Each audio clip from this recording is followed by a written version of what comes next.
पाकिस्तान की बर वक्त मुखलिसाना और नहायत सोच समझ कर की गई सफारतकारी मशरक़ वस्ता में जंगबंदी मुमकिन बनाने में बुनियादी किरदार अदा करने वाली साबित हुई है। इस पेशरफ्त ने एक बार फिर साबित किया है कि आलमी सतह पर बढ़ती हुई तकसीम और कशीदगी के माहौल में इस्लामाबाद एक ऐसे पुल की हैसियत रखता है जो मुतहारिफ फरीकों के दरमियान राब्ता और मुफाहमत पैदा करने की सलाहियत रखता है। ये जंगबंदी महज वक्ती वक्फा नहीं बल्कि दरअसल कशीदगी पुरअमन और फिर जाहिर है इस कशीदगी भरे माहौल के अंदर एक अमन की लहर समझी जा सकती है, जो एक बहुत बड़ी पेशरफ्त और बहुत बड़ी कामयाबी है। पाकिस्तान ने एक बार फिर दुनिया को ये बावर कराया है कि पेचीदा तरीन तनाज़ात के हल के लिए ताकत से ज़्यादा मौसर हथियार मुकालमा और सफारतकारी है। अब इस तमाम अमल में फील्ड मार्शल सैयद आसिम मुनीर एक बसीरत रखने वाले मुदब्बर रहनुमा के तौर पर सामने आए हैं। उनकी ज़ाती दिलचस्पी, संजीदा कोशिशें और मुखलिसाना सालिसी ने खित्ते को एक बड़ी जंग के दहाने से दूर रखने में अहम किरदार अदा किया है और उनकी इसी कोशिश और इसी काविश को एक्नॉलेज आज वज़ीर आज़म पाकिस्तान ने कैबिनेट मीटिंग के अंदर भी किया। हर सफारती कोशिश पाकिस्तान के कौमी मफादात और उम्मत मुस्लिमा के इत्तेहाद को मद्देनज़र रखते हुए की गई है और नहायत हिकमत अमली के साथ हुई है। उनकी क़यादत ने आलमी सतह पर पाकिस्तान के वक़ार और साख को भी दोबारा मजबूत किया है। पाकिस्तान अक़वाम आलम में आज अपना सर फ़ख्र से ज़रूर बुलंद कर सकता है। बतौर पाकिस्तानी ज़ाहिर है फ़ख्र का लम्हा है कि रीजन का एक बहुत बड़ा कॉन्फ्लिक्ट और इस ग्लोबल फ्रेगमेंटेड कॉन्फ्लिक्ट के अंदर पाकिस्तान ने अपनी डिप्लोमेटिक स्ट्रैटेजी से इसको सीज़ फायर में बदल दिया है और उसके बाद इस्लामाबाद अब नेगोशिएट बहुत बड़ा रोल भी प्ले करने जा रहा है। Doctor Irfan Ali Fani international relations expert हमारे साथ मौजूद है। अस्सलाम वालेकुम डॉक्टर फ़ानी, बहुत बहुत शुक्रिया आपके वक्त के लिए। डॉक्टर साहब, सबसे पहले तो मैं ये समझता हूँ कि पाकिस्तान का जो रोल है इसमें ये बहुत ही इंपॉर्टेंट है एक ऐसे वक्त में कि जब बरादर इस्लामी ममालिक को एक प्लानिंग के तहत इस आग में झोंकने की कोशिश की जा रही थी, जिसमें ज़ाहिर है खलीजी ममालिक जो है वो भी और फिर उस तरफ से भी जो 2 रोज़ पहले हुआ अटैक सऊदी अरब के ऊपर और उसके ऊपर भी जो है वो बड़ी पेशेंस दिखाई गई सऊदी गवर्नमेंट की तरफ से भी और उसमें पाकिस्तान का रोल भी बहुत ज़्यादा इंपॉर्टेंट है। अब इसके बाद क्या, how do you see this now? मतलब अब एक सीज़ फायर तो हो गया लेकिन असल काम अब शुरू हो रहा है, तो आपको क्या लगता है कितना चैलेंजिंग होगा? क्या वाकई बहुत फ्रेजाइल है, हर कदम फूंक कर रखने की ज़रूरत है? देखें, जैसे कि अभी आप अपने इंट्रोडक्शन के अंदर रेहान कह रहे थे कि ये वाक़तन इस वक्त जो पाकिस्तान का किरदार इस जंग बंदी के हवाले से है, वो अब इस्लामाबाद अकॉर्ड के नाम से आने वाले वक्तों के अंदर दुनिया भर की यूनिवर्सिटीज़ के अंदर उनके पढ़ाया जाएगा। जब भी वॉर स्टडीज़ की बात होगी, जब भी डिप्लोमेसी की बात होगी और जब भी डिप्लोमेटिक नॉर्म्स को इस्तेमाल करते हुए किस तरीके से अपने तमाम फ्रीकैन के रिजर्वेशंस को सामने रखते हुए और उनके दरमियान जो कॉन्फ्लिक्टिव एरियाज़ हैं उनको भी मलहूज़ खातिर रखते हुए आपने बड़े बड़े अग्रेसर जो कंट्रीज़ हैं उनको भी आपने कन्विंस कर लेना है कि आप टेबल टॉक के ऊपर आ जाओ। तो अब ये मरहला हो चुका और अल्हम्दुलिल्लाह अल्लाह ताला ने पाकिस्तान को इस काविश के अंदर सुरखरू किया और इस वक्त पाकिस्तान का जो नाम है वो पूरी दुनिया का कोई मीडिया चैनल ऐसा नहीं है जहाँ पे इस्लामाबाद या पाकिस्तान फील्ड मार्शल आसिम मुनीर या शहबाज शरीफ और पाकिस्तान की पूरी जो सिविल और मिलिट्री क़यादतें हैं उनकी जो तारीफ है वो नहीं हो रही है। अब अगला मरहला ये है कि इस जंग बंदी या सीज़ फायर जो है ये क्या मुस्तकिल होगा,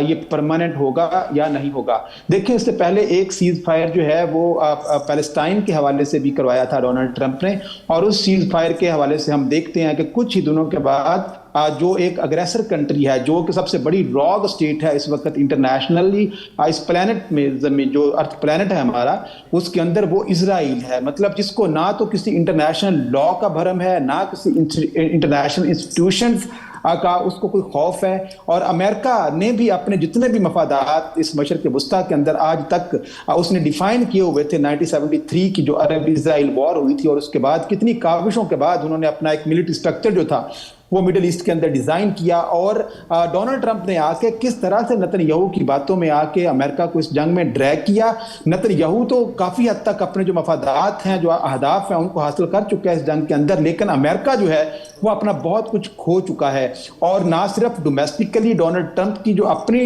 डोमेस्टिक पॉलिटिक्स है उसके अंदर उसको बहुत बड़े धचके लगे हैं और उसकी साख को नुकसान पहुंचा है। इसी तरह जो वर्ल्ड अफेयर्स हैं उसके अंदर जो अमेरिका का as an super power, as an global power एक इमेज था उसको बहुत बड़ा जो है वो नुकसान हुआ है और धचका लगा है। अब इस सारे सिनारियों के अंदर देखना यह है कि जुम्मे के दिन जो जिस तरीके से जो सदर पेज़ेश्कियान हैं उन्होंने भी ये कहा है कि वो पाकिस्तान में आ रहे हैं, वज़ीर आज़म शहबाज शरीफ की ट्वीट हमको बताती है। और इसी तरह से जेडी वैंस जो हैं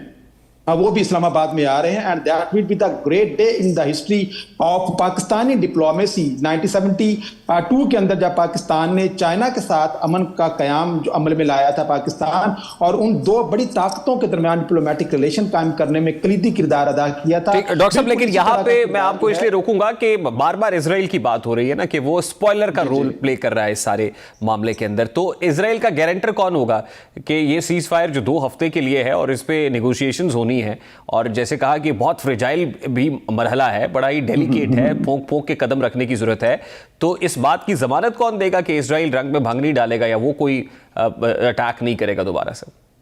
देखिए, इसके अंदर ये खदशा तो बहरहाल मौजूद है, लेकिन देखिए जब भी जंगें बंद होती हैं ना तो जंगें एक ही दफा बंद नहीं हो जाती। और ये जितने भी अभी निगोशिएशन हुई है ना पाकिस्तान ने, इसके अंदर ये निगोशिएशन नहीं थी, पाकिस्तान ने एक मैसेंजर का रोल प्ले किया था। दोनों फ्रीकैन के दरमियान बहुत ज्यादा लैक ऑफ ट्रस्ट पाया जाता है, दोनों एक दूसरे के खिलाफ अग्रेसर का रोल प्ले कर रही हैं। ऐसे में एक का पैगाम आप लेते हैं, दूसरी फ्रीक को देते हैं, दूसरे का पैगाम पहले फ्रीक को देते हैं, और इस तनाजुर के अंदर दोनों फ्रीकैन को अभी तक आपने कह दिया है। और अमेरिका को क्योंकि अब ये रियलाइज हो चुका है कि उसने बहुत कुछ अपना खो दिया है इस जंग के अंदर। डोनाल्ड ट्रंप को इस वक्त दुनिया जो है वो 25th अमेंडमेंट जो है वो कांग्रेस के अंदर डिस्कस हो रही है कि ये मेंटली स्टेबल बंदा नहीं है, ये दुनिया की पॉलिटिक्स को चलाने की कैपेबिलिटी इसके अंदर नहीं है। मतलब इस हद तक CNN के ऊपर, फॉक्स न्यूज के ऊपर, इंटरनेशनल मीडिया के ऊपर डोनाल्ड ट्रंप की अपनी पूरी की पूरी सियासी साख जो है वो दांव पे लग गई है। और इसी तरह से जो अमेरिका की एज हेजमॉन पावर थी वो भी खत्म हो गया। अब बात आपने किया इजराइल की। देखिए, इजराइल का बहुत आसान है उसको लाइन पे लाना। इस वक्त कोई 5 से 7 मुल्क जितने भी हैं, टर्की है, उसके अंदर इजिप्ट है, जॉर्डन है, उसके साथ आप देखते हैं बहरीन है, UAE है। अब ये ममालिक ऐसे हैं कि जो अगर आज इनमें से कुछ ममालिक ये कह दें कि देखें अगर इजराइल ने इस जो सीज फायर है इसकी खिलाफ वर्जी करने की कोशिश की, रंग में भंग डालने की कोशिश की, तो अल्टीमेटली हम इनके साथ जो डिप्लोमेटिक रिलेशन है ना वो खत्म कर देंगे। और दूसरा, अमेरिका शट अप कॉल दे फौरन से नेतन्याहू को कि तुम्हारी वजह से बहुत बड़ा नुकसान ना सिर्फ इस रीजन के अंदर अमेरिकन मफादात का हो चुका है,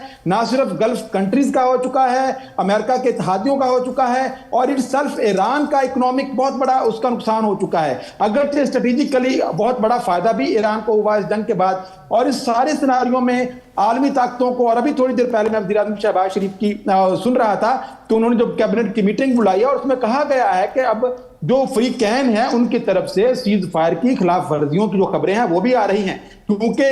जो ईरान ने सीज फायर के पॉइंट्स आपको दिए हैं उसके अंदर लेबनान के ऊपर जो अग्रेशन है इजराइल का, जो हमला है उसको भी रोकना जो है वो भी मकसूद है। लेकिन इजराइल जो है उसने अपने हमलों को लेबनान के ऊपर डबल कर दिया है। देखिए, ईरान कभी भी अपनी जो प्रॉक्सीज हैं, हिजबुल्लाह है, हमास है, हौतीज हैं, इनके ऊपर कभी कॉम्प्रोमाइज नहीं करेगा। तो अल्टीमेटली अब अमेरिका को भी उस नहज पे आना है। और मैंने शुरू से प्रोग्राम में बात कर रहा था कि ये जो जंग बंदी होनी है ना ये ईरान ने करवानी है। अब देखें इस वक्त डोनाल्ड ट्रंप ने जो लेकिन डॉक्टर साहब देखिए ना, प्रॉक्सीज से निकल के ये कंट्री गवर्नमेंट एक एग्रेशन की सूरत इख्तियार कर गई ये वॉर। अब इसमें स्टेक होल्डर्स तो बहुत सारे हैं, जाहिर है 2 स्टेक होल्डर या सिर्फ अमेरिका और इजराइल तो है, अपना ईरान तो है नहीं, इसमें इजराइल भी है और फिर जो ब्रदरली स्टेट्स हैं वो भी इसके अंदर शामिल हैं। तो जब नेगोशिएटिंग टेबल सजेगी तो उस वक्त कौन कौन लोग नेगोशिएटिंग टेबल पे प्रिंसिपली आइडियली होने चाहिए ताकि ये सीज फायर कुल वक्ती हो, रादर देन कि ये 15 रोज के बाद हम फिर वही देख रहे हो। देखिए, दुनिया की जो बड़ी ताकतें हैं ना, चीन ने भी बहुत इंतहाई कलीदी किरदार अदा किया है इस जंग बंदी के अंदर। कल बहरीन ने जब यूनाइटेड नेशन सिक्योरिटी काउंसिल के अंदर ईरान के खिलाफ स्टेट ऑफ हॉर्मुज़ को खिलवाने के हवाले से करारदाद का मुसवदा पेश किया तो चीन और रूस वो ताकतें थी जिन्होंने इसको डबल वीटो किया और पाकिस्तान और कोलंबिया ने अब्सटेन किया इससे। तो इसका मतलब क्या है कि बैकएंड के ऊपर, ठीक है, ज़ाहरन पाकिस्तान जो है वो आपको फ्रंट फुट पे खेलता हुआ नजर आ रहा है, लेकिन इसके अंदर जो काम सऊदी अरेबिया ने किया है, जो कुवैत और कतर ने किया है, जो ओमान ने किया है, ठीक है, यूएई जो है वो हमें इजराइल की तरफ वो लेता हुआ नजर आ रहा है, उसकी साइड लेता हुआ नजर आ रहा है, लेकिन बाकी जो चीन है, रूस है या दीगर जो ब्रदर कंट्रीज है पाकिस्तान के, उनकी जो मॉरल या पॉलिटिकल सपोर्ट पाकिस्तान के साथ रही है सारे अमल के अंदर, तो वो सारे के सारे स्टेक होल्डर जब एक तरफ होंगे तो जो दूसरा अग्रेसर कंट्री है, इसको जरा आप ना रिलेट करें सेकंड वर्ल्ड वॉर के साथ। जो जर्मनी था ना, वो भी एक रॉग स्टेट की तरह चेकोस्लोवाकिया पे अटैक किया, पोलैंड पे चला गया, करते करते स्पेन और फ्रांस पे चला गया। अब वो ये समझ रहा था कि मैं ये सारी जो यूरोप है इसको मैं फतह कर लूंगा, लेकिन हम ये देखते हैं कि जब उसके अंदर फिर ये स्टेट ऑफ ये जो वाकया होता है जापान के अंदर, तो उसके बाद जो अमेरिका भी उसके अंदर शामिल हो जाता है, तो उसके बाद जर्मनी अपनी सारी की सारी जो उसके पास पत्ते थे वो सारे के सारे उसके खिलाफ चले जाते हैं, और वही रूस जिसके साथ उसने नॉन इंटरवेंशन एग्रेशन का एग्रीमेंट साइन किया हुआ था, वो रूस ही उसको शिकस्त देने में सबसे अहम रोल प्ले करता है। बिल्कुल इसी तरह से इस वक्त दुनिया की जो बड़ी ताकतें हैं वो ये देख रही हैं कि इस वक्त दुनिया के अंदर ऑयल की प्राइसेस कहां पे चली गई थी और किस तरीके से इन्फ्लेशन बढ़ रही थी, और स्टेट ऑफ हॉर्मुज के बंद होने की वजह से किस तरह से पूरी दुनिया जो है अब वो अनकंफर्टेबल हो चुकी थी और दुनिया इकोनॉमिक डिप्रेशन और डिप्रेशन की तरफ जा रही थी। तो इस सिनारियो के अंदर चीन है, रूस है, यूके है, फ्रांस है और अमेरिका है, ये तमाम के तमाम ममालिक जो हैं वो उस अग्रेसिव स्टेट जिसको एक क्रिमिनल जो एक बंदा है बहुत क्रिमिनल, वो उस रियासत को चला रहा है सिर्फ अपने सियासी मफादात को और मुल्की मफादात को हासिल करने के लिए। पूरे के पूरे खित्ते और पूरी की पूरी दुनिया का जो अमन है जिसने दाव पे लगाया हुआ है, उसके गले में भी बिल्कुल सही। डॉक्टर साहब, I have to take a very quick short break here, और जाहिर है जब तक उसको नकेल नहीं, उस वक्त तक कोई भी मामला जुज़ वक्ती साबित होगा। जब सीज फायर की खबर सामने आई तो ग्लोबली जो पेट्रोलियम प्रोडक्ट्स की प्राइसेस हैं वो 15% तक नीचे आई, जो एक मस्बत खबर है।